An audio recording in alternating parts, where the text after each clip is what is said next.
Hello,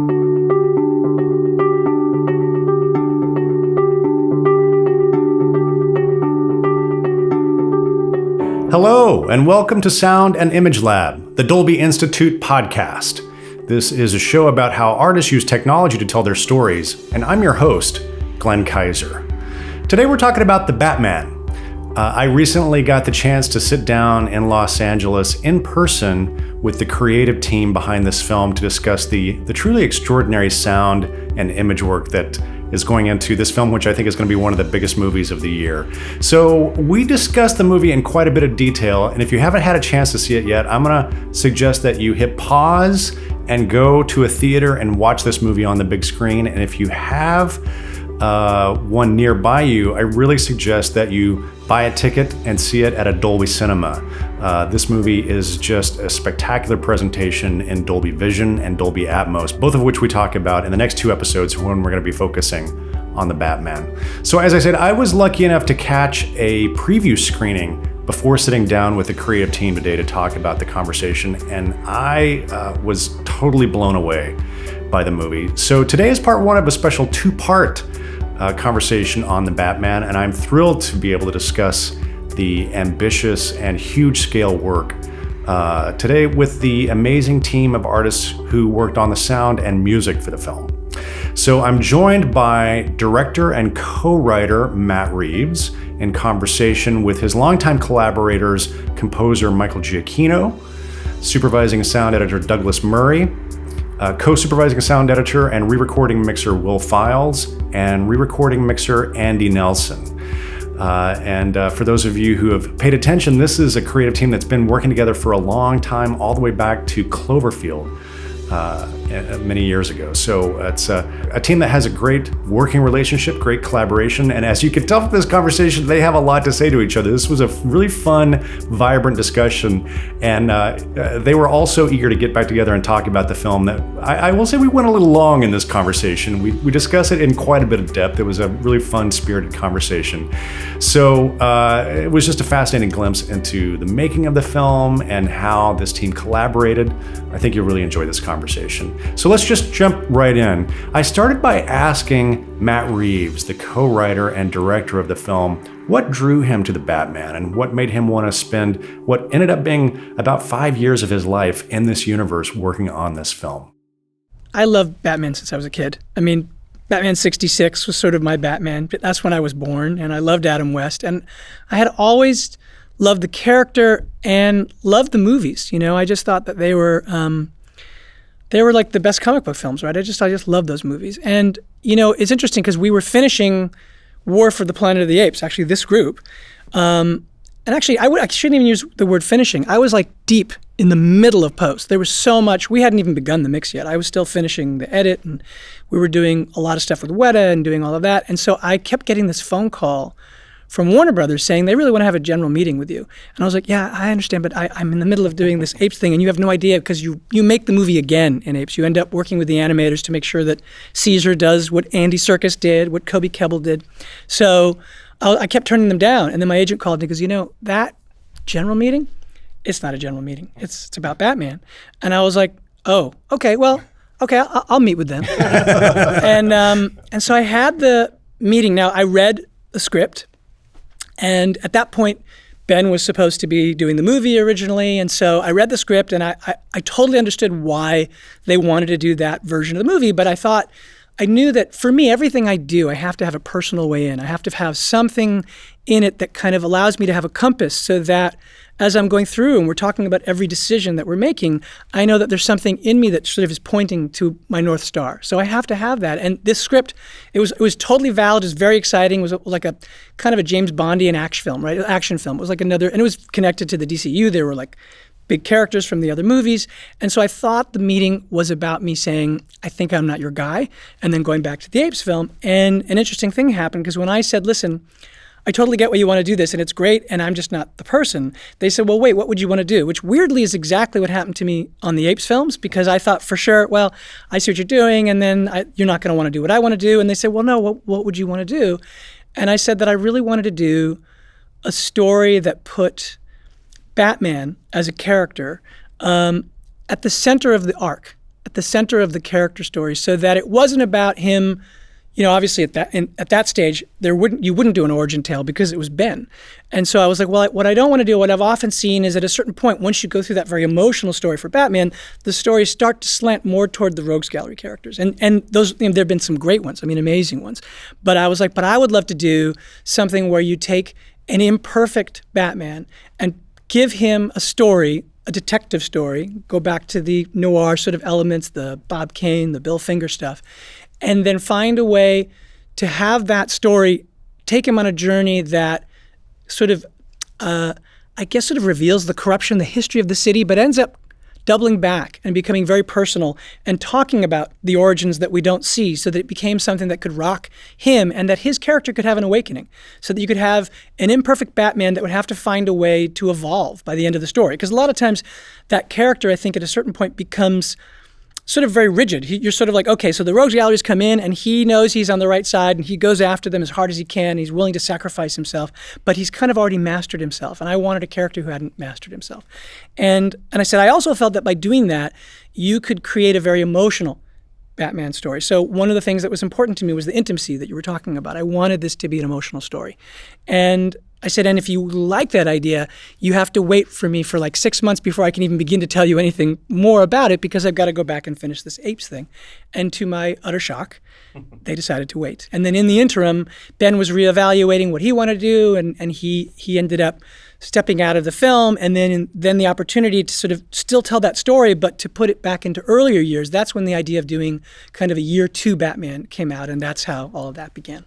And the way you approach the character of Batman feels completely fresh. And it always, to me in the past, there's been a big difference between Bruce Wayne and the Batman. And to me, they feel much closer. Sure. And was that something that you and Robert worked on together? Or yeah, how did that what I wanted to figure out how to do was how to approach Bruce Wayne in a way that was fresh and different. And I felt like he had to be the Bruce Wayne that we know. He comes from, this sort of storied history. But I figured, if you had experienced something like that in your childhood, there are different ways you could respond. You have all of these resources. You could become, in order to sort of hide, you could become a playboy. You could do all these things. And obviously that could then become a secret mask to do, as you've seen in so many of the stories. But I thought, well, there's another response too. I almost thought of like the Kennedys or like British royalty, and the idea of something happening that was tragic and that it had just the opposite effect, which is that he would withdraw. He'd become kind of a recluse. He'd become almost like, Howard Hughes or something. And I thought that this idea of this guy who hadn't, because he was in the early days, sort of connected to the idea that he could use that wealth in a way that could maybe draw a team around him. Other than Alfred, it's him. So it's this guy by himself. And I kind of, somewhere in there, I started listening to, I always listen to music when I'm writing, and I started listening to Something in the Way. The Nirvana song. And there was literally something in that. I said, oh, this is the tone. I sort of kind of get what he should be based on this.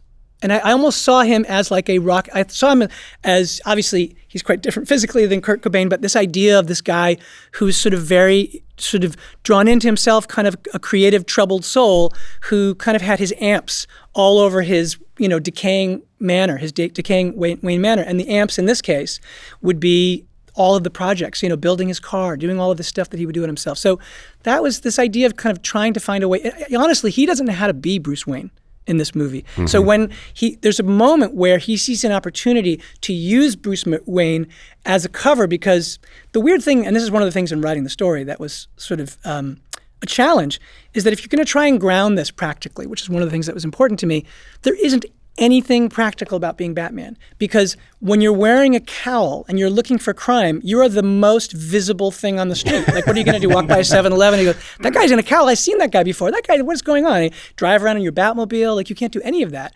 So, but you also can't be Bruce Wayne, because Bruce Wayne is a legendary figure. So there was something in my deep dives going back to the Frank Miller Mazzucchelli Year One, and in it, there's a moment before he becomes Batman where Bruce Wayne goes to the East End, and he's dressed kind of as this drifter. And in the notes in the commemorative edition, you can see that Frank Miller wrote to Mazzucchelli, and he said, in it, Bruce looks like he just won the Travis Bickle lookalike contest. And so he's wearing like this sort of drifter outfit. And I was like, oh, we could use that.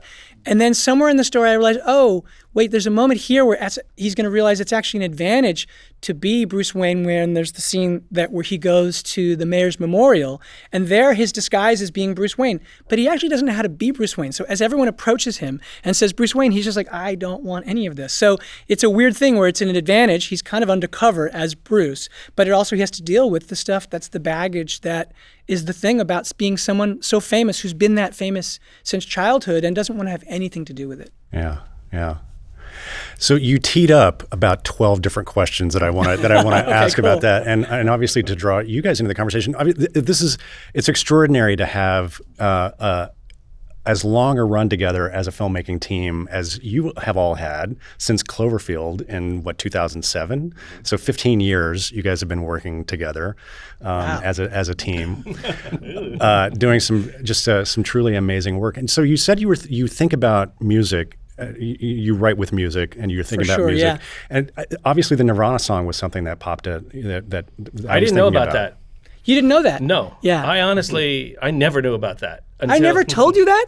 No. That's so interesting. That's so cool. Can I Okay, just so- say one of the things that, not to sort of interrupt right here, but one of the things that was really, one of the first people I called was Michael. And, Michael and I have this, I love Michael, and I love these guys. And there's a reason why we've worked together for 15 years. It's like, I can't imagine making a movie without these guys. And Michael loves Batman as much as I do. And one of the things he said to me, he goes, I'd love to do something we've never had the chance to do. And I said, what? And he said, I want to write the musical suite, which he always does. There's always an amazing moment on the movie where he's seen a rough cut of the movie that's like 16 hours long, and he goes, okay, I saw it, I have some ideas, and he plays me this thing, and then I cry. And Michael said, we're going to do that before you ever shoot a frame. And so not only did I listen to Nirvana, but I listened to Michael's music, and I played the music. Michael did this suite for us, which is the music from the movie. I mean, he created all this. He sent me a little thing, and he's sitting there playing piano. He goes, what do you think? I was like, oh my God. And then he surprised me on the night before Rob Pattinson was supposed to do his screen test. So I drove up to the studio. It was like one of these things where you think, oh my God, we're in the history, we're making this Batman movie. Michael has just written this incredible score. And I just got it on an MP4 that he sent me, which he called Molto Misterioso. I was like, what is this? It was like a total surprise, which if you know Michael, you understand, like this is the way Michael is. And I was sitting in the car, and Dylan Clark, who's my partner, came, and he was ready to go inside. I said, no, get in the car.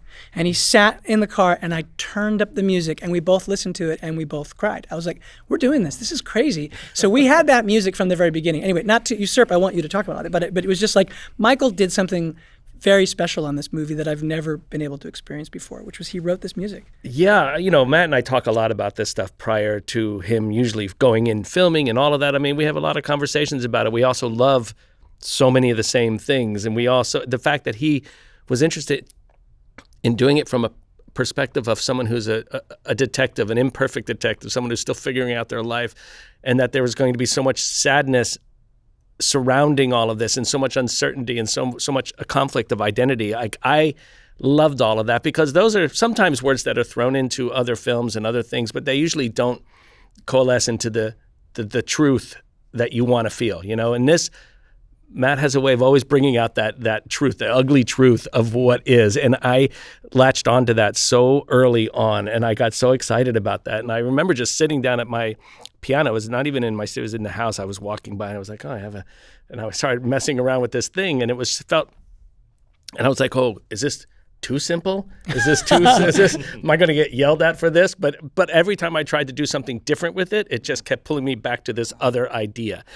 And that's what I played for Matt, and we had an opportunity to actually record it too prior to his screen test. That was the surprise. He didn't know I had actually recorded it with an orchestra and then sent it to him so he got to hear it that way. So for me, it was just, all I knew is in my head, what would I hear in my head if I were Batman? What would I hear in my head if I were Bruce Wayne? And to me, those were things that could work together or work separately. So I wanted that to be able to overlap somehow.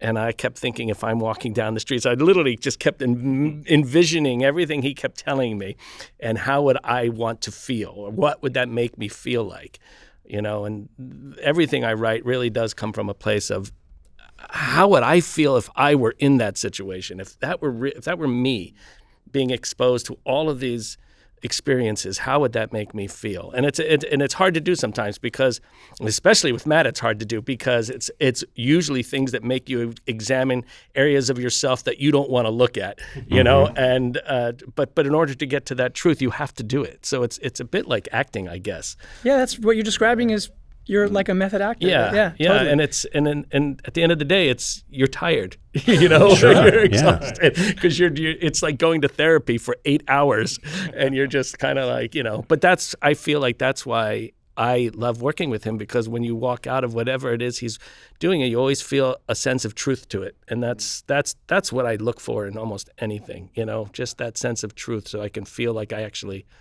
experienced something there. So did you have those pieces to play back on set for actors? Did you I use that did. You know, to it's get interesting. people? One of the things, I did, because one of the things that so like Rob, Rob of course wanted to completely immerse himself as well.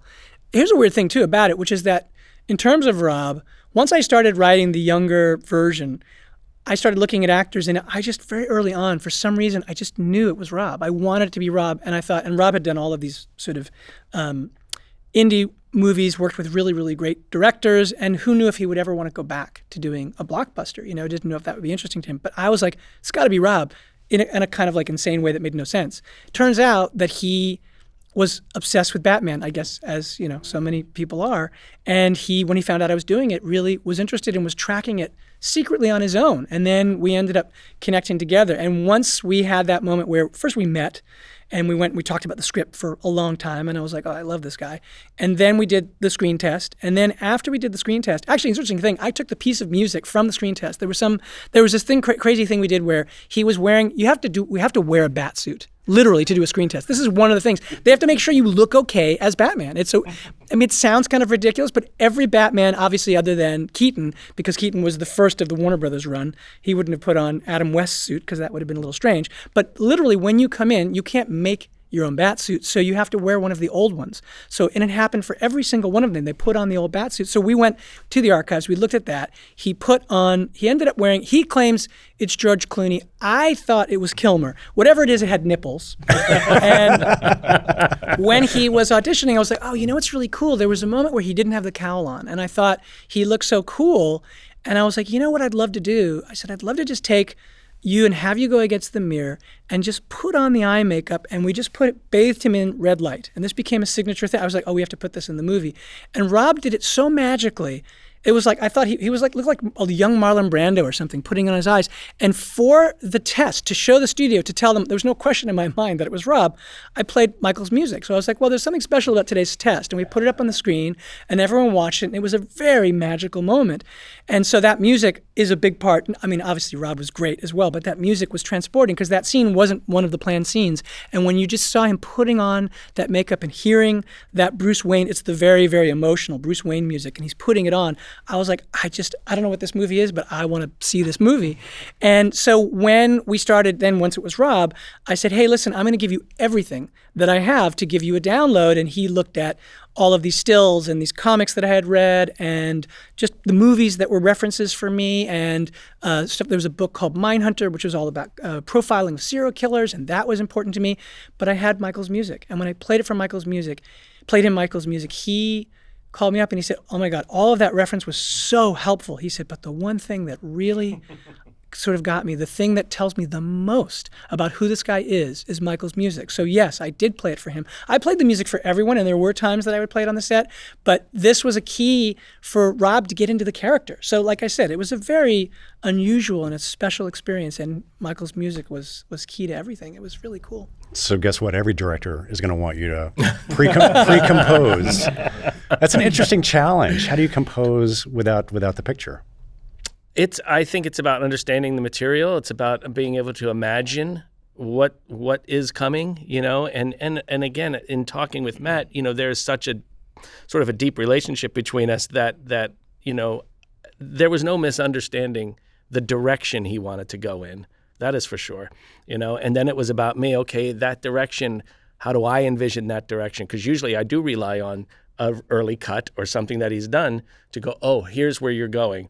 And this was something where it was more like, okay, I embraced everything he told me, and I just just used my imagination about where I would go with that if or what felt right to me, I keep using the word truthful, but that's really what it's all about, what felt truthful to me. Quite freeing though, right? It is, it's really freeing, yes. No, it's also scarier because you're putting something out there that you're like, I don't know, because there's not a frame of film has been shot, so I don't know, this could be, looked at and thrown out, but in terms of just creativity and making something, it's much, much more freeing, Well, and the music guides the way that it's cut, too, because then we have the music to cut to. Usually what happens is you temp. Now, I'm always temping with Michael's music, but sometimes as a piece, he hasn't done something like a tone of this thing, and so we're pulling in this and that and shaping something. And then Michael looks at that and says, oh, I think I have my own version of where I can do that. This will be really mine. And Michael takes the music and does something you never would have imagined. But in this case, we actually had from the beginning, as we were putting scenes together, the music. And so you get into a dialogue with the image and the music. Like, obviously, with that particular theme that Michael talks about, with the repetitive thing, that was completely from what we described, this kind of obsessiveness. But then when you hear it, that brings images to mind. And then suddenly the way that I'm shooting it has something to do with this dialogue about the music, and it went all the way through the cutting that way too. Anyway, I didn't mean to. I was just thinking about how modern movie music, it tends to be so in love with sync, the picture. And that's not actually that helpful for what we're trying to achieve, which is moving the audience, right? And so if everything's involved with trying to hit a cut or something like that, it just doesn't work emotionally the way we would most benefit from it working. Yeah.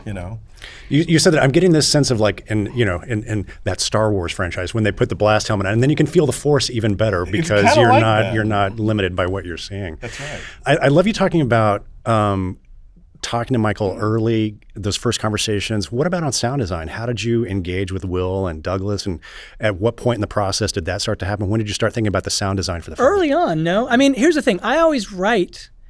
Here's the thing. To me, when I begin writing something, that's the first time you're trying to make the movie, right? You're trying to figure it out. And I always think of the creative process, for me, this is why I'm not particularly fast, but part of it is that for me, what the creative process is that it's like being in a room with no lights on, and everything you need is in the room, but you have no idea where it is, and you're on hands and knees, and you are just crawling until something you grab feels like the right thing. And when you start gathering those things, it starts to sort of connect. And that's how I feel.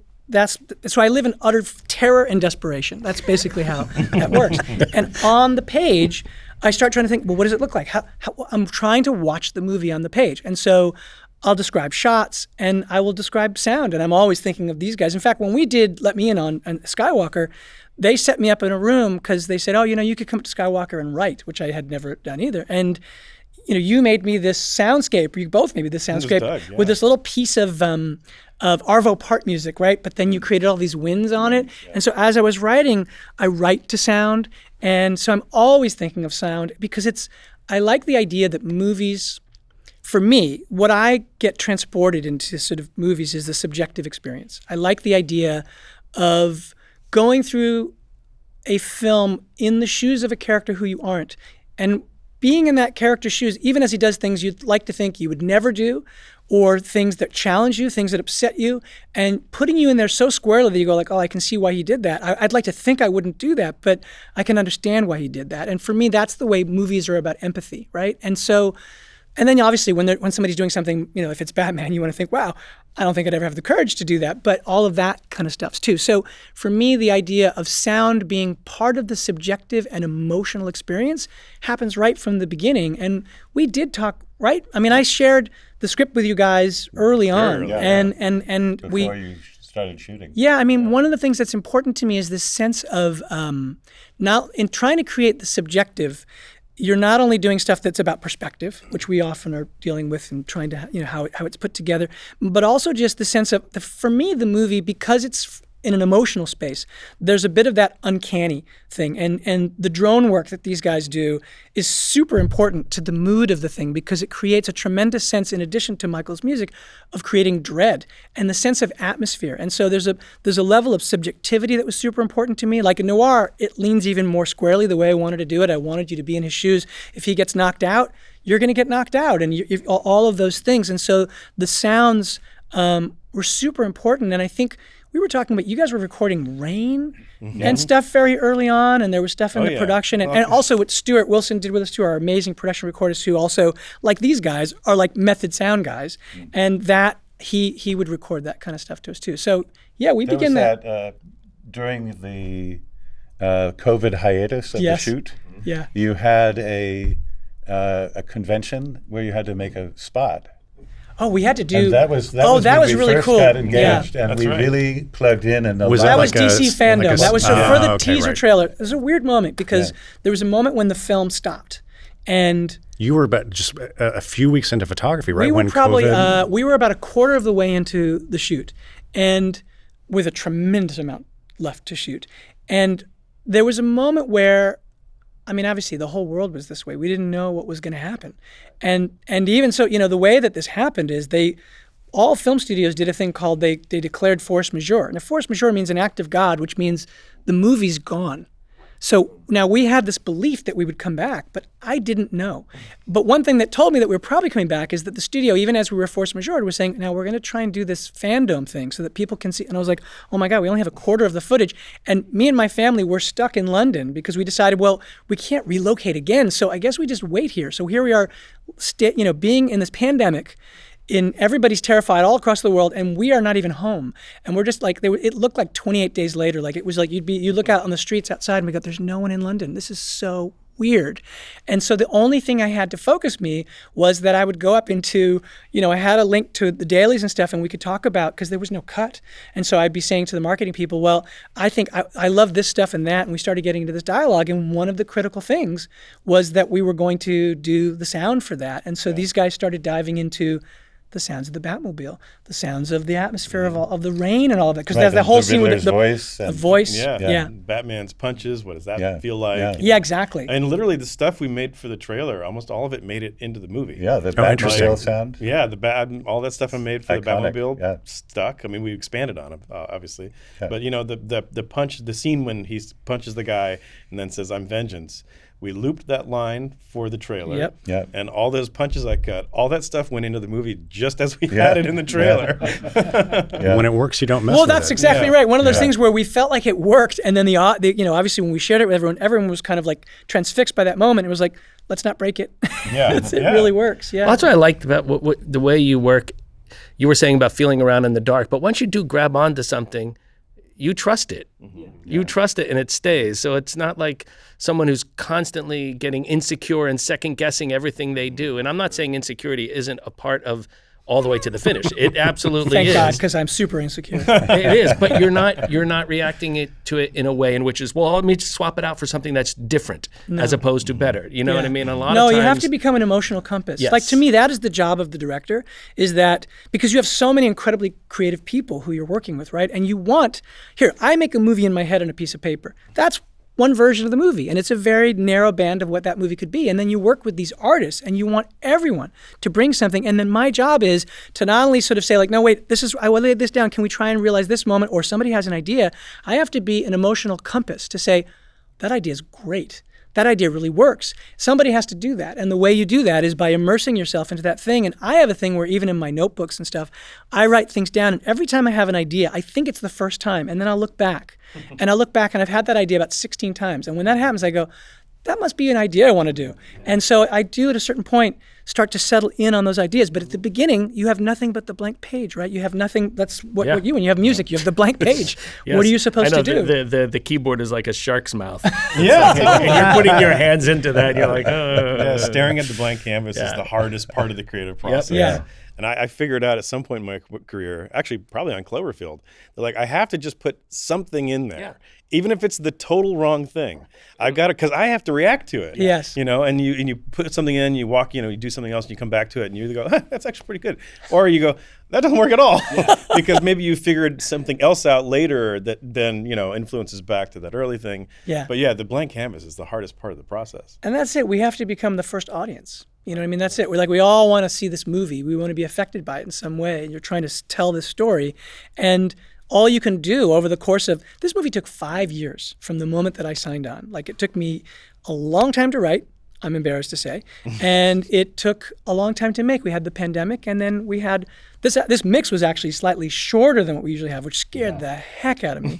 But we were able to because it's a big movie and it's 3 hours long. Yeah. So you had a lot of but you earned every minute of it. Almost. 3 hours. You earned every minute of it. 2 hours and 50-something minutes. With titles. Yeah. With titles. The same point. length as What? The Godfather? Yes. And that why I was listening. The only thing that matters is we just have to match the length of The Godfather. Yeah, exactly. That's hilarious. Well, you brought up, I love, you mentioned some specific moments in that trailer, Will, that I wanted to follow up on. But one of the first things that I noticed right away was the treatment of the vocals. So first of all, you've got that first with the Riddler, which I want to talk about.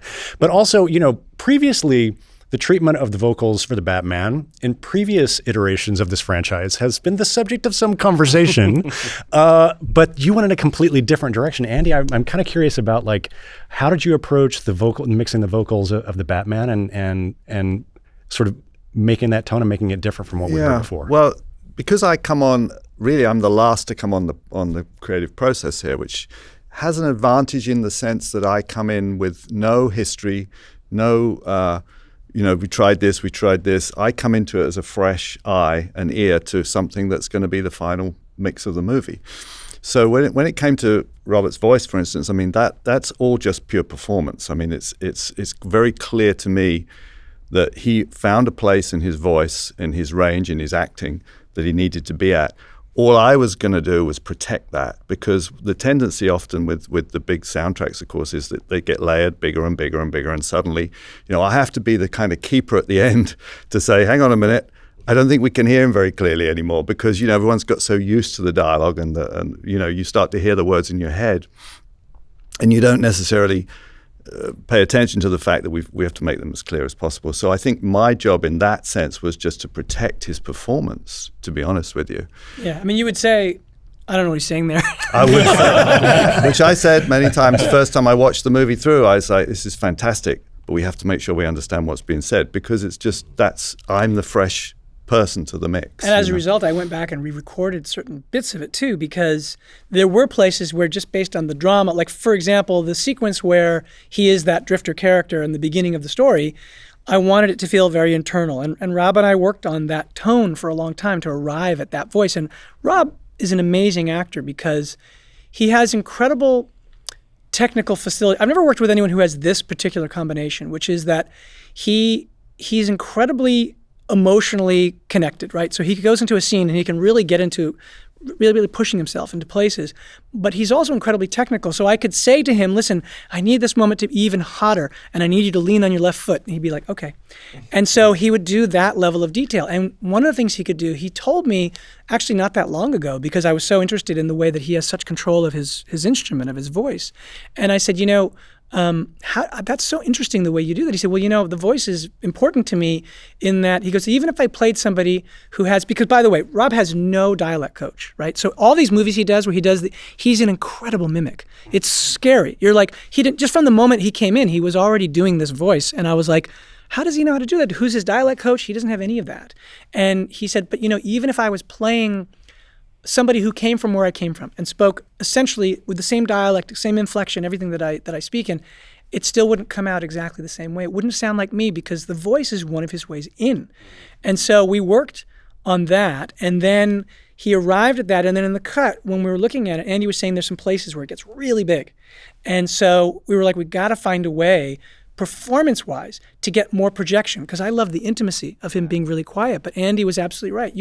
There were some places, especially by the end, when your music is enormous in the right way, which is he's finally going to show up. The whole thing that Michael's music does at the beginning is it's teasing you. It's building slowly, slowly, slowly, and we're playing out all these shots. And then finally at the end, you're going, oh my God, is he going to come out? Is he going to come out of the shadows?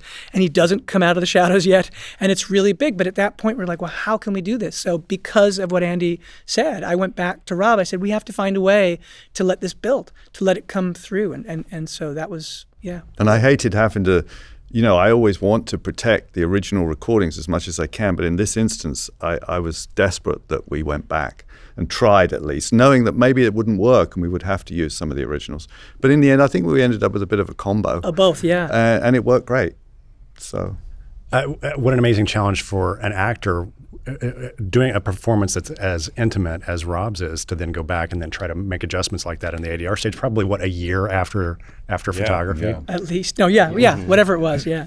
Yeah, the voiceover for that, which is what we were talking about, is there is that sort of crescendo of the music going on throughout that whole sequence, which is, in my mind, one of the most interesting sequences in the movie. It was actually probably the hardest sequence other than the Batmobile chase to mix. Very hard to mix. Really And the last reel. And the last reel, yeah, okay. For those different three. reasons. I was just looking at my notes. We started on March 1st, and at the end of April, you were still working on Reel 1 with Bill in the cut. Yeah. And, so it's a complex sequence. Sure is. And anyway, with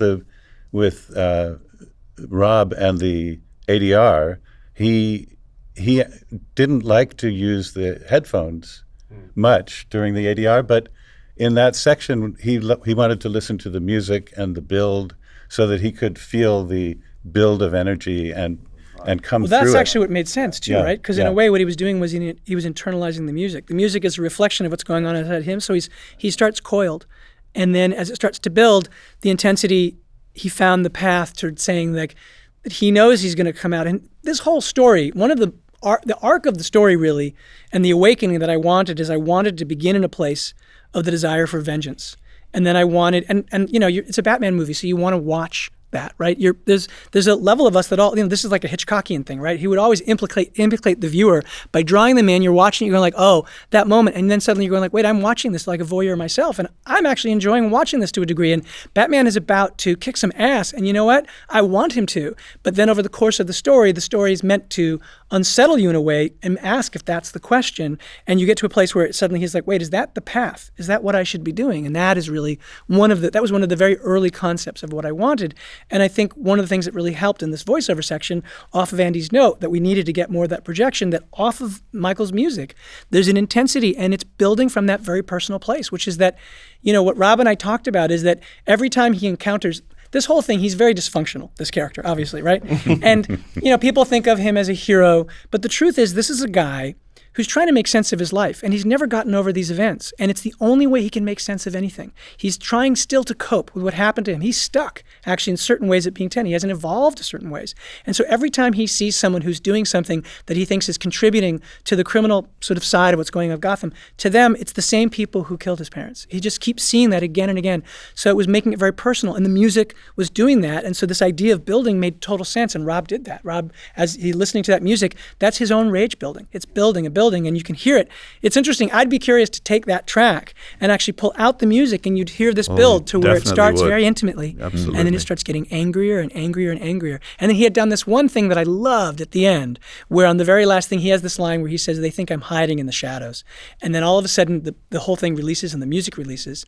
And then he says, but I am the shadows, which was almost this kind of like, Rob did this thing that was almost like a mystical kind of thing. And so I wanted to see, I didn't know if we were going to be able to do it. That was why I was almost resistant, like, gosh, we're going to build him back up. But that last line is so intimate again, and it actually totally works. It gets to this place, he's like, they think I'm hiding in the shadow. And then it's almost like he kind of zens out and he says, but I am the shadows. Yeah. And you're like, whoa. So it's cool. That's a great moment. I want to hear about the sound design of the Batmobile. That was such a thrilling, satisfying moment. Largely because of the way Matt constructed the scene. And of course, we hear it before we see it. That's right. That's exactly what I mean. Yeah, it's so fun. I mean, it's literally hiding in the shadows, right? And the way Matt described the Batmobile was that he's using it to scare them. I mean, a lot of Batman, when he's in the suit, it's designed to be a threat. He's almost just trying to scare everybody even more than he is trying to kick their ass, right? And that's one of his tools. So the Batmobile is not only designed to go fast, it's also designed to look and sound aggressive and intimidating. And so I was, sort of like Michael, thinking about trying to, okay, if I had built that car and I wanted it to do this, how would I make it sound, right? Because of course you can tune an engine to sound any kind of different way. And so the first element I came up with was the whine, the sort kind of turbine high-pitched thing. Yeah. And the temptation with that is to just use like a helicopter turbine or some other kind of mechanical turbine that has that kind of thing. But I wanted it to sound weirder than that. for lack of a better term. And so I was thinking, well, how can I make this out of something more like a shriek, or more like something that was more primal, like animalistic almost. Yeah, exactly. Right, yeah. And so often when I'm looking for sounds like that, I'll just start looking through my library and typing in words that have emotions like scary or shriek or panic or whatever it is. And I started assembling some sounds that I thought, oh, that's interesting. And I found this bottle rocket sound. It was just like it was literally like a woo. That's what like it that's is. That's it. It was like a 1 second sound. That thing? Like, Yeah. That's it. And it was like kind of distorted. It was like a little overmodulated, and there was something about it that had this really raw sound to it, but it was like literally 1 second. I was like, well, that's so cool, but that's not going to work. And I kept, looking for other things, and I was trying stuff, and I kept going back to this bottle rocket. And I think, how could I make that into a 30-second sound? Because that's what it needed to be really for that whole wind-up.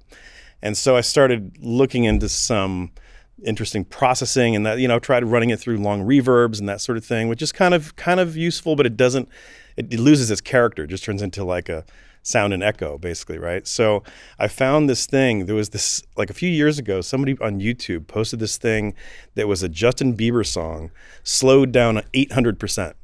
And it turns into something that sounds like Sigur Rós or something really beautiful and like haunting. And I was like, well, maybe there's something to that. Let me figure out what was that software. And it turns out it's this algorithm called Paul Stretch. And it's like, command line kind of thing. And you can basically, it somehow breaks it up into little samples and then stretches them out individually and layers them. And I don't even know how it works, but basically you can slow a sound down by like, 100x, right? And it turns into this crazy version of itself. And so what I did was I made some different length versions of the sound, and then I stretched just a little bit, and then a little bit more, and then a little bit more, and then a hell of a lot more. And then I layered all of those so that you still had the initial kind of pop of it at the beginning, and then it turned into this kind of like builder riser thing. And then I took that and I gave it even more of kind of a rise to it, so it was functioning musically, as a riser. Because Michael, in his way that's always so amazing, every time there's a moment that a lot of other composers would just completely, like there's a big explosion and there's a giant, brass riff right over it. Sure. But he always builds to the moment, and then holds for a second, and then comes back in right when you want him to. Hold the door open for Yeah, you. exactly. And it's something we've talked about this a million times, but it's always such a joy when you're working with Michael and you get to one of those moments in the score and you go, he understands how this functions. This is so great. Because in a lot of ways, I think Michael thinks like a director, which is, we're all always trying to put our director hats on and think, how should this function cinematically? But, it's not always the case. So anyway, that was one of those things where I knew it needed to function musically because it needed to carry that moment. So that's why I wanted to have that kind of riser thing to it. So that was the main. Did you do all that work for the teaser trailer? I did. Yeah, I did. Well, right. Luckily it was in the middle of pandemic, so that was like a year ago. I could just stay up all night doing. I had nothing else to do. It was more than a year ago. It was a year and a half ago. So yeah, it's the greatest thing in the world. It's the greatest thing in the world. It's great. It is just. I know. My wife just saw the movie. We just had a little screening, and literally when that moment happens where the car goes, boo! She went like this. It was like, and you could just feel like everyone. It was, you just instinctively know. And that's the feeling I wanted, was that feeling of like a bottle rocket just went off next to you. Yes. It's like, because the penguin he's about to do something real bad. And it's interesting because we did a thing where, remember editorially how over the course of the evolution of that scene, there was a place where because there's a growl you did too. Mm-hmm. The key is because the car is supposed to be a beast, right? And it needs to appear out of the shadows the way he appears out of the shadows, and it needs to intimidate. And so you had these different elements, and one of them was that bottle rocket thing, which I never knew was a bottle rocket, which is super cool. And then the other couldn't tell him until we were done, because you never know how some director.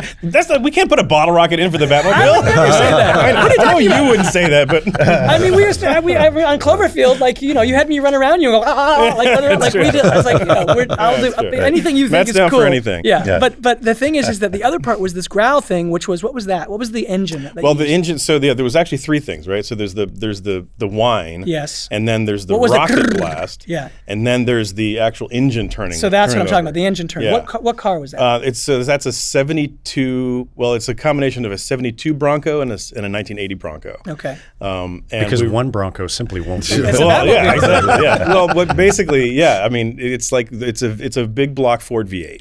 It's from the 70s. It's basically Right. 70s tech. And we auditioned, I mean, Well, because we we'll wanted get it to be back like it, like a 70s car. And the it thing took us about 12 different engines to figure out the right engine. yeah, because it was important to me that it would be a muscle car, right? It's I a thought 70s muscle car, we'd that's right. seen the Batmobile be a rocket, we'd seen it have all of these qualities, and I thought, well, this one, it's him building, so he should feel like a gearhead. He's down there, he's probably got a bunch of kit car stuff that he's put together, and he's building this car that evokes other cars, but is not like any car you've quite seen. So it did all of that, and so the sound had to do that. And as we were evolving that scene, there was a moment where, because there were two different aspects of it, there was a moment where you led with the growl at one point, and that was cool. But it was one of these things where when we looked at it creatively, we just started looking at the scene going like, oh, but wait a minute. Because the whole point was to sort of get, obviously Selina's in trouble at that moment, and Penguin is coming for her. And so essentially what we wanted that moment to be was, this is him scaring him to save her life. That's essentially what's going on. And if it was too literal too soon, if you knew it was a car, it almost ruined the scene. Not didn't ruin it, but it was over because there's a long buildup, right? So once you know it's a car, you're going like, so Penguin, why are you standing there? But when the bottle rocket starts, you're like, what is that? And that is actually his reaction, right? And so Colin's standing there. We didn't have any of those sounds yet, but because of what you did, it was exactly right. So we actually flipped those editorially and started leading more with this idea of, because the bottle rocket part of it is quite mysterious and weird, and it's amazing how it works. Matt basically called over and said, could you give us those things separated? Because the way we work with Matt is we make a bunch of stuff and we sort of mix a crude version of the scene, and then we send him stems in the While Abbey. While he's cutting. So that him and Bill can a lot of times to in build. 5/1, you've yeah, got them, usually yeah. 5/1, and usually just a basic split effects, Foley, backgrounds, and sometimes sound design separately for like the drones and stuff. But what it's interesting about that process is we make stuff with maybe one intention, we give it to Matt and Bill, and then they take it and kind of not only remix it internally, but also sometimes use things in ways that we didn't expect. And in this case, he basically called over and said, hey, can you separate those things and just send it for like stereos? And then they sent it back, and I saw what they had done, which is they basically took the three elements and they pasted out so that it kept... So it was building. Kept it was topping building. itself. Yeah, exactly. Yeah. And I was like, of course, why didn't I think of that? But But again, it's reacting emotionally to what these incredible sounds. yeah, and it's a cool thing about the way that we've evolved working together, just on a technical level, which is that we have this back and forth with, Matt's obviously very busy putting the movie together, but there becomes this invisible feedback loop that we send stuff to the cutting room, and then we get it back with the next version, and we see what they've done. And then I see how this, and it's part of so the mix has been creative evolving over the process. course of the entire cut, right? It starts from the beginning. So even by the time when I first see the cut, like when Bill showed me the cut, it already had all of some degree of all of this stuff in it from the beginning, and then we just keep shaping and reacting and evolving, and it has Michael's, actually in this case, which is unusual, it had a lot of Michael's music, because then Michael went to and it was it's heartbreaking to me because it happened and we were shooting, and of course the pandemic was later, but before we were shooting, they went to Abbey Road, which would have been one of my dreams. And we actually did record the music there, but being a pandemic, it was done virtually from my point of view, which is very sad. But they recorded even more of the music because Michael explored more themes, not like Selina's theme and Riddler's theme, and then built them out even longer so that by the time we were cutting the movie, we already had an extensive amount of score. Yeah, I went to, I forget why I was even there, but I was in London. I was like, well, we're here. We had to do something for the... Well, we scored it for the trailer. We did it. No, we did it for the boys' choir because you were going to shoot the choir. I said, well, if we're there doing this stuff, why don't we have a session where we just record a bunch of stuff? I can test out Selina's theme, the Riddler, all of these things. And then I thought, well, why not just take the Batman theme and just do a bunch of different things with it and see what we could do? Just run it through its paces and do it very simply, build it up just slowly. So we came back with like 45, 50 minutes of music that I was able to say, here you so go. We had a lot. And we were able to sort of, and some of it was earmarked for certain areas of the film. Like I thought something like this could be cool for this area or this area. But it was great to be able to just sit there and experiment and put it against picture and look at it. And some of that is in there. Some of it, totally. Some of it was... Well, that was the weird thing. I remember when we were doing it and you were saying like, hey, you actually have, like, you're using this section and it's great. We don't need to re-record that, which is kind of incredible. I mean, there's parts of the music that it's basically what was recorded while we were still shooting. And very then, early on. Will, how does that affect the sound design when you have access to Michael's it's hugely music? beneficial, especially because we expanded on in Matt's past films. We've done a lot of work with non-musical or semi-musical drones, we call them. It's like sound beds that are supporting really what Michael's doing, but they're And it really started on Cloverfield, It because did. on Cloverfield, Michael wrote wonderful music and it played only over the end titles. Right. And so the whole idea was Yeah. to create music and the feeling of music with sound. To and kind of, these to kind guys of have done it. hide music in the sound design. It's not really hiding it. Yeah. It is actually, it's a musical. Here's the thing. Everything is, my feeling is that you respond, even on the page. Rhythm is everything, right? You react to things in rhythms, and dread is a certain kind of rhythm. And so the repetitions of sounds, the builds of sounds, the absence of sound, the moment when the sound comes back in, all of that stuff, it's created through rhythm. The way dialogue is presented, that moment where you can't say that thing, the reason something becomes emotional is because someone is struggling to the point where they can't say it, and you can feel them trying to say it, and it starts to get emotional. And then you're surprised when they say the thing you weren't expecting. And so rhythm is everything. And so the sound that these guys create, they're creating emotion and they're creating a feeling. And it did start in Cloverfield. I remember there was one sequence in particular where I was like, we were down in the subway, and we knew something bad was going to happen in the subway, and we didn't have any of the normal tools that I couldn't turn to Michael and say, hey, can you do something that's going to draw out that suspense? So we did it all with a musical sense of rising tones. Yeah. This has become one of my favorite. I mean, then we did it again on Let Me In, all that stuff, because I was like, oh my God, it's, in a way, I think of it as that kind of like David Lynch always does, that very kind of like weird, eerie, uncanny sort of sound bed where you're going like, wait, something's happening and I don't feel good about it. And you might be even like, he does something that I've rarely ever seen someone do as amazingly well as he does. He'll take a completely daytime scene, right? You look at it and go, there's no reason why this should be scary, and I'm horrified. What are you doing? And it has a lot to do with the sound. A lot of that is Alan Splett stuff, which you got to work with Alan. Yeah, I did early on at Fantasy. And with David Lynch. And with David Lynch a couple of times. And I'm always asking you, so what would David What would David do?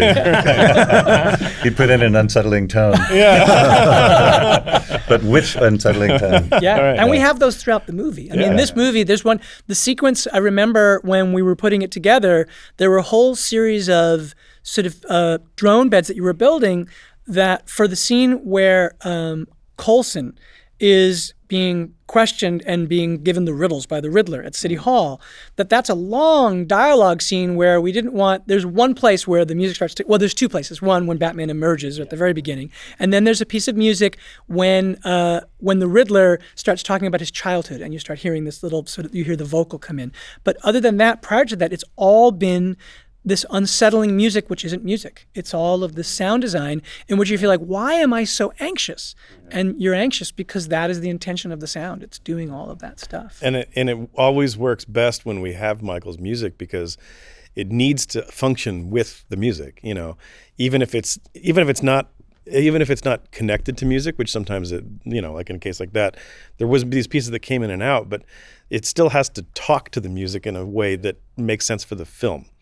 And Doug hit on a really cool thing when we did Let Me In, where he was actually taking pieces of Michael's score and running wind, like making a sample and running winds through it and things like that to make it like an impulse response. Yeah. And doing convolution. Yeah, so with like drones with a short clip of some music that we had from you. Yeah, so it would almost become like the wind was continuing the feeling that the music had the started, music was lingering in the air. Yeah, right, exactly. So that's there's a lot of that in this. I feel like there's, especially in Arkham 2, there's that piece of music that you wrote that takes us to Arkham, which is so scary. And then when finally the screen lifts, like I was trying to think of that thing in High and Low. There's this great scene at the end of the movie where Toshiro Mifune finally sits down and faces the killer, the kidnapper, and as it lifts, they're looking at each other, and you're like, who is this guy? And I wanted this to be like that, and you have this music that is so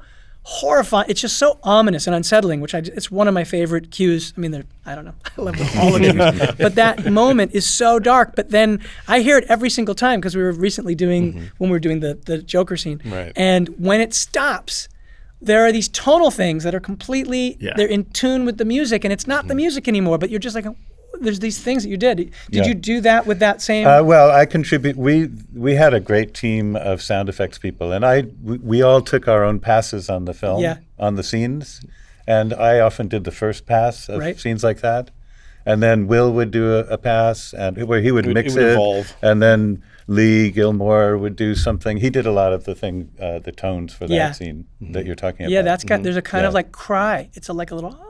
Yeah. Well, yeah. Luckily, almost everyone on our team are musicians. Yeah, is that right? And I think most of the best sound design folks have some, if not musical background, at least a musical sense. Yeah. You have to. because like you're talking about, rhythm is super important too with sound design.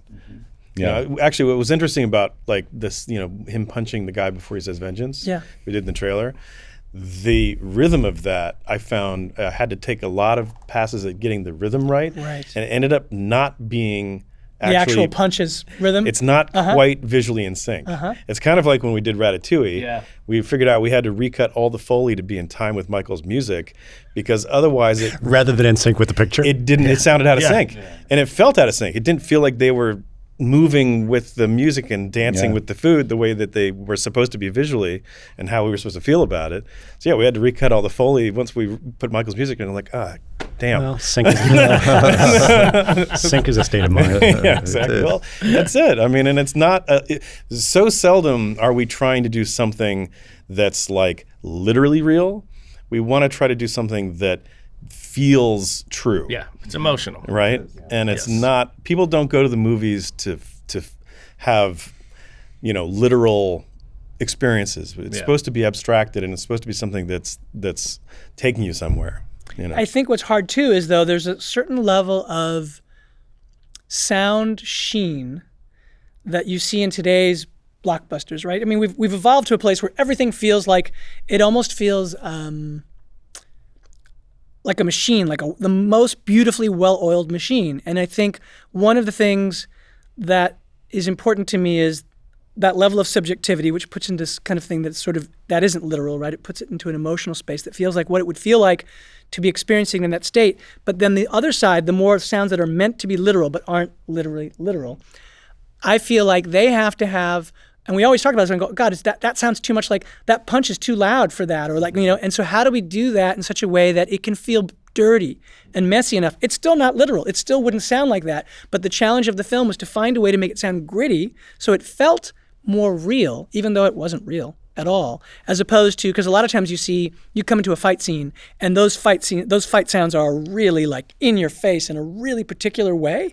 And we actually, even in the mix, we realized there were certain things where it was more important to start bringing the voice of the person who was being hit out ahead of the punches, because otherwise you were just seeing something that it didn't mean anything. It was just like, you just felt like it was violence, but it wasn't that sense of hearing the reaction to the violence. And so all that stuff was, I think, one of the tricky things about this, which is why, while it's not literal, there's an attempt, I would say, more than you usually get in this kind of film, to make it feel more literal. And so that's a trick too. I mean, you were saying that there were certain sounds that like are the sounds of the punches or the sounds of gunfire, that the idea, because, there's a kind of, I don't know, almost like a 70s film aesthetic. Like I love American 70s film, and like, that growing up on that kind of stuff and feeling like, oh my God, that level of expression is incredibly special. And actually Andy's somebody who has worked with a lot of like these heroes of mine. Is incredible stuff. And the equipment at that point wasn't as good. And there's something about the grit of that adds something. And so Will was, I remember saying when we were mixing, you say, well, those gunshots are a bit distorted, because I felt like that gives it more, there's more of that edge to it, because they're overloading. And like an analog distortion. Well, the bottle rocket's a good example, though. Right. When you said it had a little distortion to it, that's what made it so good. Right, exactly. Because it gives it more just drama. That crunchy kind of, you can't make that. Yeah. It's that little bit of overload. That's something that we figured out on Cloverfield, too, is that in order to create the sense of scale of the monster, it's kind of the same idea with like the T-Rex in Jurassic Park.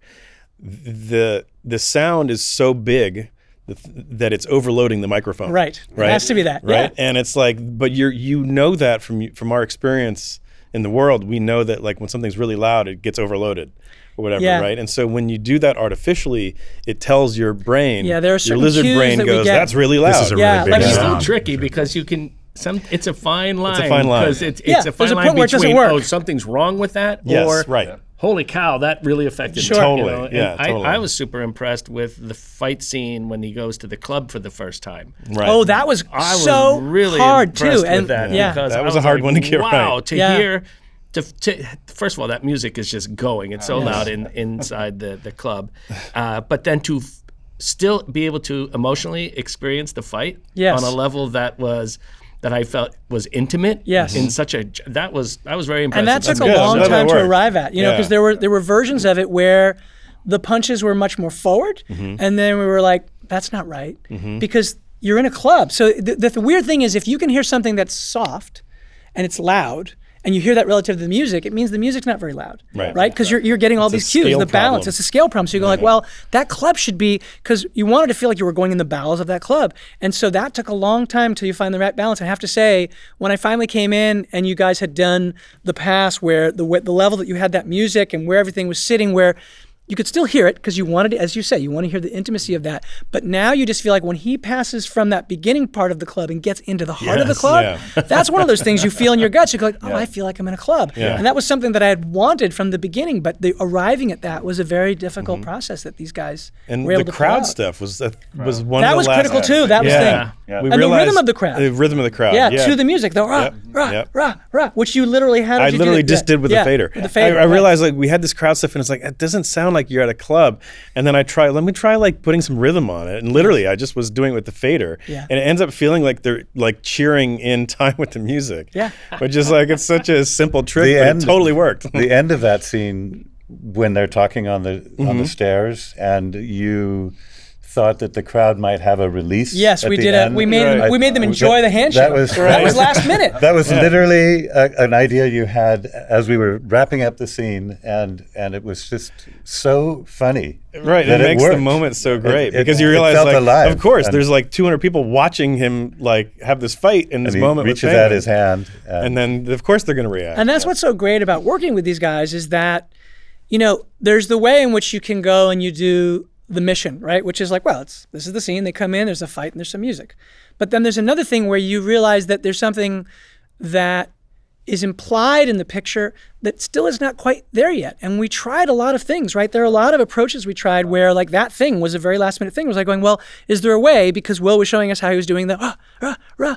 And then it just seemed like, okay, wait a minute. But if you're really at the club, what would those people be doing? And they're shaking hands and you're in Gotham. So they've seen violence and it's like, it's over now. And he's doing, this crazy guy is shaking hands with the Penguin. Like, so we thought they would enjoy it, but that was not, it wasn't shot that way. It wasn't scripted that way. I mean, I'm always open to discovering something new. And so we just thought, well, what if we did that?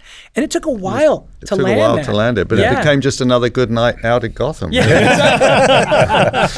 Guys, I could spend all day long opening up these scenes and talking with you about them, but unfortunately we're coming to an end. But I do have a couple of questions about, you were talking about, essentially what you're talking about is about how you use technology to elicit emotion. So I wanted to ask you about Dolby Atmos because there's some really interesting, not just the huge moments that you would anticipate, but the way you use rain, and it's all about creating this sense of tone and foreboding in Gotham City. Can you talk a little bit about Atmos and how you guys used that technology? Well, first of all, I wish we would have had it when we did Cloverfield. Yeah, because for sure. Yeah. really, I mean, Well, was it War that we started with it? it was Dawn. It was Dawn. Yeah, Okay, it was because I Dawn. remember the first time, and you guys were describing what it was going to be, and then when we started mixing in it, and ever since we've had that experience, I've said that mixing in Atmos is just one of the greatest. It's great. Incredible. What Sorry. did you feel like it unlocked for you as a filmmaker? Well, like I said, for me, the idea of perspective is critical to everything, right? You're trying to create this sense of subjectivity, and so the way in which, in really precise ways, these guys can take the sound and put it in a certain space around you and create a feeling. I mean, as toward what you were saying, and again, I want you to answer this, but just like little intimate things. I remember there was a thing like even just the quiet scene where Bruce is waiting as Alfred is waking up, and you guys built this rain that was just the sound of the rain around us, and it felt as kind of sad as the scene felt. It was something so intimate, and the way that you guys the way you were able to use the detail of Atmos. And then I have to say, then we came into this room when I finally saw, because you're sitting there, we're mixing for months, right? Or how long did we mix? Well, weeks. Okay, it felt like not months. The whole thing is a blur to me, but we're mixing for a long time. And you hear it in that room, and it sounds amazing, right? You're going through that process again and again. Was this? I'm sorry to interrupt. This was at your room at Fox? No, it's at Burbank. Oh, you were at Warner Brothers in Burbank. Yeah. Stage 9. So we're in that space on stage 9, and you hear it at the end. We listen at the end, and you're going like, okay. By then, you feel like you've listened to it a lot of times, and the thing that I find as a filmmaker you always have to do is, and I happen to love repetition. It's a good thing that I enjoy things again and again and again. But we listened to this thing 4 million times. But what was so interesting was we had to come here to look at the movie in Dolby Vision.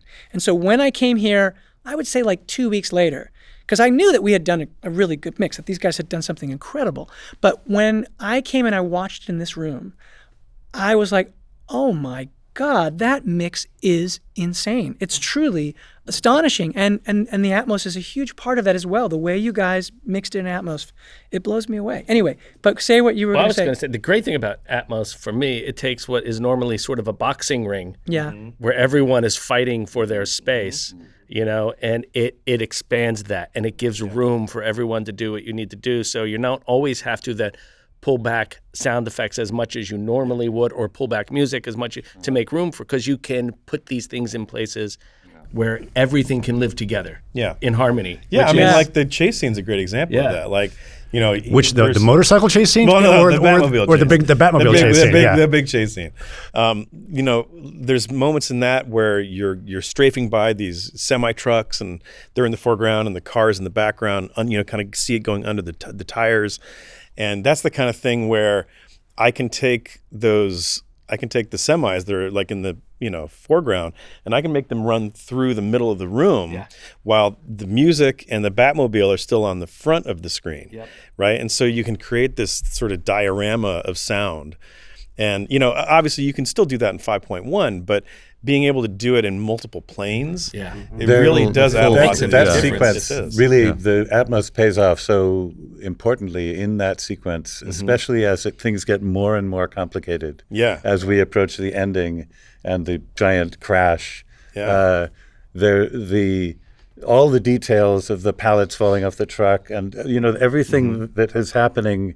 It's so complicated and so hard to understand what's happening that the sound being precisely placed, which you can do with Atmos in a way that you can't otherwise, really helped clarify. Yeah, just even the geography. Yeah, exactly. Like, where is something? And if that's help, if you're getting that help, it makes it so much easier to enjoy the scene. It's like, if you hear a lot of stuff going on and you can't quite figure out what's happening, it's kind of like not hearing a line of dialogue clearly. It kind of takes you out of the movie. Even for intimate scenes, like remember the thing we were doing because I remember it's just, you wouldn't think of this as being like this is a special sound moment, but actually was really important, which is that when Selena and Batman are fighting in the mayor's mansion, and then suddenly he grabs her and he's holding her. We had this whole thing going like, so wait a minute, this guy shows up and he doesn't know they're there, and how does that work? And then we were like, we went through a million different versions, but it finally came down to this idea of opening a door and hearing the guy come in and placing that in a particular place. Right off screen. Right? That was critical. And it sold the whole moment. Well, the Dolby Atmos, it works phenomenally for loud stuff, obviously, but it works really well for quiet. Because suddenly you can really get the detail of where the geography is. And for me, musically, what I always try and do is I pull it wider than the screen. Whenever I'm mixing music in Dolby Atmos, I always go a little wider. The sound becomes more like CinemaScope, because I actually use the outer speakers that are in the corners of the room. I actually do a triangle with that sound and take the screen speaker off into that corner. And you don't really notice it. It's quite subtle, but it sort of opens up the screen and suddenly it allows a lot more space for sound effects particularly. But it immerses you literally in the music, because it becomes around you, not so much to the back, but definitely to the sides and the front in a way that no other sound system can do. Michael, how are you delivering your tracks to the stage to enable this kind of separation in Atmos? Are you giving a lot of... make a joke, like in a plastic bag. Yes. Well, at that point, I don't know, actually. I know everything is in... because of the way we did this project, normally I would have everyone in the room at the same time, record the orchestra that way because I like the sound that you get from that. But because of COVID, we had to record everyone separately. And what started out as sort of something that I was very disappointed by ended up being something that actually helped us quite a bit in the end, having the ability to go in with all the different separate stems. But if I can interrupt, yes, there was please. a hybrid, though, Yes. that you created at Abbey Road, which was to use the 2 simultaneous rooms. Yes. So they recorded the orchestra in 2 rooms, but at the same time. Yeah. Which was kind of unique. Which is great. That way they can still hear each other. They can play against each So other. you Because did get to me, performance that way. yes, and that was really what was the disappointing part for me, thinking that, I'm not going to get that performance that we normally get everyone together. But when we figured out a way to put, half the people in this side of the studio, half the people in this other room over there, and then booths spread out wherever, and there's cables running down all the hallways of Abbey Road, which is like It was insanity. Pink Floyd all over again. Yes, exactly. It's so crazy, but it was wonderful because the musicians could hear each other, and that's really what it's all about: being able to hear each other and play off each other, as opposed to playing against some, like a lot of times when people do this, they'll just, okay, I'm going to go and have a brass section. They record the brass. The brass doesn't know what the strings are doing. Nobody knows what anyone's. Yeah. And it creates this, again, if Vacuum. you're looking for truth, you're not going to find it in one of those recordings. And this, we were able to retain that. So you had the ability, you had the advantage of the orchestra playing together. Yeah. But I had the advantage of having the separation. And he could place it wherever and do whatever he wanted. And whenever he's involved, I never worry about a thing. That's why I don't even have to think about it, because I know it's in good hands, Thank you. And he's like the master. So I'm The best. No. I always feel like fantastic. anything I would say would be just ruin it. That's so funny. It was funny. Before Michael showed up, we were talking about what the mix process is like, and one of the things I said about Michael was, you always show up with your notes are very rarely actually mostly about music. Yeah. They're usually That's true. narrative. Sometimes like, shut up. Yeah, exactly. Yeah, a lot of my notes are usually story notes or Yeah. take the music out there. Sure. Right, You right. take it, right. you And know, Matt goes, you- nah. Yeah, I know. You're like, no, we're not. I think we need it. Michael, it's really good what you did there. Well, I love how you talked about Atmos as a diorama. One of my favorite Atmos moments in this mix, which is maybe not one that a lot of people would think about, was that amazing shot when Batman reaches into the cage Yes. with the bat, Yep. who's going crazy, Yep. Yeah. to pull that note off of, and what you're doing with that bat and sort of the sidewall speakers. It's insanity. It like drove me crazy. Not in a good way. Well, Like, that was one of those. It was almost like I wouldn't call it an accident exactly, but it was definitely the product of working late at night. Because it was one of those things. Those visual effects shots came in a bit late, and so I stayed late one night after we had been mixing all day, and was putting that together with the latest shots, the latest visual effects shots, and I just got this idea. It's like, what if I put all those bat sounds in some objects and just like literally just flew them around the room? Like, what would that feel like? And I had the same reaction Michael did. It was like, ooh, that's creepy. Yeah, it was like scary. I feel even weirder about this moment now. Yep. And I think that's what we're trying to do. Yeah. So For sure. I played it for And Matt, and he was by like, the way- great. Because the also camera's inside the cage. Yeah. Right. Yes. Yeah, And exactly. so his You're hand with it. is coming in and the bat is going away from his hand Yeah. into the audience. Yeah, essentially. exactly. But I just want to also add in that this is not a sound-related comment, but the visual effects on the animation and everything on that bat, Oh yeah. unbelievable. Yeah. Like Weta. the greatest. Yeah, no, what is amazing. Unbelievable. Yeah. So Yeah. Yeah, that's really good. All right, I'm gonna put all of you on the spot. I would love, tell me if you can only pick one, a favorite sound music moment from the film. Oh, for me, that's easy. It's the Batmobile starting up. That would be my favorite moment in the whole thing. Just that whine is like the greatest really fun. thing in the world. I love it so much. That's great. Thank you. Well, I love Catwoman going into the club and Batman communicating through the sequence of the Oh, club. the whole POV yeah. sequence. Which yeah. was I also a really love hard that. thing It was to really arrive hard. at, too. Yeah. Yeah, you Yeah. guys, yeah. Yeah. Yeah, that was tough. What was particularly hard about that sequence? Again, just following all the narrative, but seeing everything from her perspective, and then cutting back to Batman watching and conveying information back and forth. It was just something really fantastic about that sequence. You know what was tough about it was that when we were, so I had written it like you only see it through these particular, you either see it on his computer or you're following her. Like we're not, there's very little stuff that's like objective. We didn't shoot the scene that way. And one of the things that was difficult about it was to arrive at how to make that still feel like we were not. There's a way in which you could do that and treat it the way that maybe you would do it traditionally, where because you're watching it through the screen, the sound would push you away, which would be probably more literal and wrong emotionally, because the idea was you were supposed to feel like, my concept for that scene was, I want him to experience this through her eyes. I want him to see what it's like to be objectified, to be stared at, to have these guys leering at her, and just the idea of feeling what it is to be in that place. But if you were to treat it literally, every time you cut to that screen, the sound would have gotten small. And so the initial pass, there was a version that was a little bit like that. And I was like, guys, what can we do so that it becomes immersive? And actually, the way in which you took the sound and put it in places you never would have done with the dialogue and that kind of stuff, so that when he's talking to her, he's like God in the room talking to her. So she's in the room, but she's hearing him all around her. And like, so that was a very subjective, but that was one of those things where over the course of the thing, it kept evolving to give us an immersive, keeping the point of view shifting, but the energy and the you're always present. So you wouldn't feel removed. Yes, ever. Exactly. Yeah. Nicely done. I mean, I think my personal favorite sonic moment in the movie is actually the score and just the whole way the whole thing is built, but particularly the score when he arrives to the funeral scene.